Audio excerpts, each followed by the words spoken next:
안녕하세요 여러분, 슬기로운 해상생활입니다.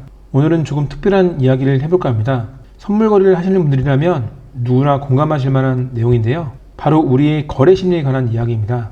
얼마 전에 이런 일이 있었어요. 10년도 넘게 금했다는 친구가 갑자기 담배 한 대만 빌리자고 하더라고요. 너무 속상한 일이 있었대요. 담배 하나 주는 건 어렵지 않았지만 그 모습이 조금 낯설게 느껴졌습니다. 그런데 생각해보니 예전에 TV 건강 프로그램에서 어떤 전문의가 했던 말이 떠올랐어요. 담배는 끊는 게 아니라 평생 참고 사는 겁니다. 폐에서 찌꺼기가 다 빠져나간다고 해도 뇌는 흡연할 때의 자극을 절대 잊지 못한다고 하더라고요. 여러분, 이게 바로 우리의 트레이딩과 똑같지 않나요? 감정과 이성 모두 뇌에서 비롯되잖아요. 내 의지라는 것도 결국 뇌가 시킨 거고, 그때 내가 왜 그랬는지 모르겠다며 후회하는 행동도 내가 시킨 겁니다. 우리는 늘 내 행동과 말이 온전히 내 마음대로 될 거라 생각하죠. 하지만 그게 사실이라면 우리는 매 순간 가장 합리적인 결정을 내렸어야 했어요. 손해는 적고 이득은 많았을 것이고 과거의 실수를 되풀이하지 않았을 거예요. 똑같은 후회를 2번 이상 할 일도 없었겠죠. 근데 사는 게 어디 그런가요? 다음엔 진짜 안 그래야지 다짐해봐도 비슷한 상황에서 또 비슷한 행동을 해버린 경험 다들 있으시죠? 선물 거래도 마찬가지입니다. 매매를 시작하고 처음 몇 년 동안은 정말 숱한 실수와 후회로 멍이 들어요. 돈이 갈려나가는 건 둘째치고 나 자신에 대한 존엄성마저 깨지게 됩니다. 내가 이 정도로밖에 안 되는 사람인가? 이렇게 못난 사람이었나? 이런 생각이 들 때 있으시죠? 근데 위로되는 사실이 하나 있어요. 너도 그렇고 나도 그렇고 사람이라면 누구나 다 똑같다는 거예요. 정도의 차이일 뿐 다 거기서 거기입니다. 정말 신기한 게 트레이더들은 이렇게나 많은데 선물 거래의 시작과 과정이 놀랍도록 비슷해요. 다들 쉽고 빠르게 돈 벌고 싶어 하죠. 그래서 그런 정보가 취약합니다. 돈 버는 맛에 쉽게 중독되고요. 그러다 손실이 나면 기분 나쁘죠? 다시 되찾고 싶습니다. 하면 할수록 매매가 어려워집니다. 운이 좋아 손실을 복구해도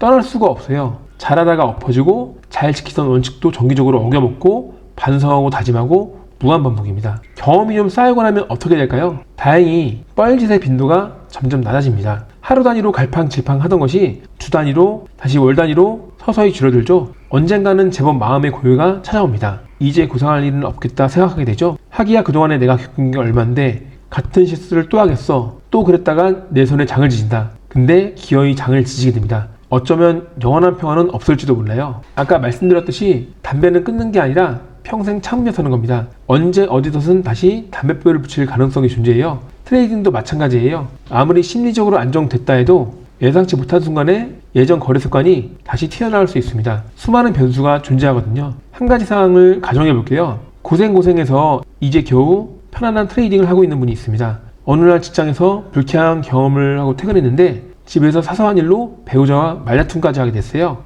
풀리지 않는 기분으로 습관적으로 ATS에 접속합니다. 기회가 왔다 싶어 진입했는데 매도를 매수로 해버렸어요. 정리하려던 찰나에 쭉 빠져서 계획이 없던 손실이 발생했습니다. 너무나도 당연히 매매 시작 전 어떤 일이 있었던 간에 지금까지 그래왔던 것처럼 진입 포인트가 없다면 매매 안 하는 거고, 들어갔다면 계획대로 익절하거나 손절해야 되잖아요. 늘 그래왔던 것처럼요. 보통 생각이 행동과 말을 낳는다고 생각하시죠? 근데 반대의 경우도 얼마든지 있어요. 자원봉사에 억지로 끌려갔는데 하다 보니 보람이 느껴진다든지 습관적으로 인사를 했을 뿐인데 상대방이 잘 받아줄 때 저절로 기분 좋아질 때가 있잖아요. 행동과 말이 역으로 생각에 영향을 주기도 합니다. 방금 전 상황에서 그 사람 기분은 어떨까요? 와, 정말 어이없다. 미치겠다. 진짜 돌아버리겠다.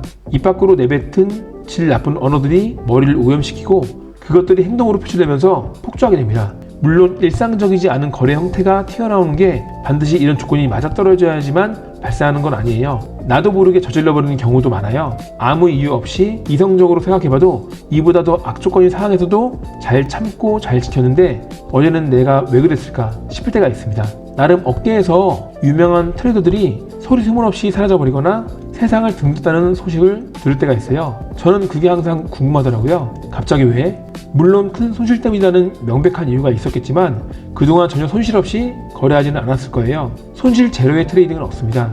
잃는 것 이상으로 많이 얻는 게 관건이죠. 게다가 경험과 지식이 쌓일수록 수익보다는 손실 관리를 제1순위로 꼽게 되잖아요. 새는 물을 막아야 물통을 채우기 쉽다는 것, 오래 하다 보면 누구나 깨닫게 되는 원리입니다. 당연히 그분들 거래 원칙에 손절 기준이 없을 리가 없어요. 나락으로 떨어진 건 분명 그때까지 지켜왔던 원칙이 어떤 이유에서든 깨졌기 때문입니다. 즉 갑자기 안 하던 걸 했거나 해야 하는 걸 안 했기 때문이에요. 이 영상을 보시는 분들 중에 이제 안정권에 접어들었다고 자평하시는 분들 계실 거예요. 정말 고생 많으셨습니다. 하시는 대로만 하시면 앞으로도 큰 탈은 없을 겁니다. 하지만 현재 패턴이 계속 유지될 거라고 과신하지는 않으셨으면 해요. 금연 중에도 나도 모르게 담배가 당기는 것처럼 평소 나답지 않은 오기를 부리고 싶을 때가 올 수도 있습니다. 잃어도 분노하지 않고 벌어도 너무 기뻐하지 않는 평정심, 오늘도 어제 같은 그 마음을 늘 유지하시길 바랍니다. 여러분의 성공적인 트레이딩을 응원합니다. 이 영상이 도움이 되시다면 좋아요와 구독 그리고 알림 설정 부탁드립니다.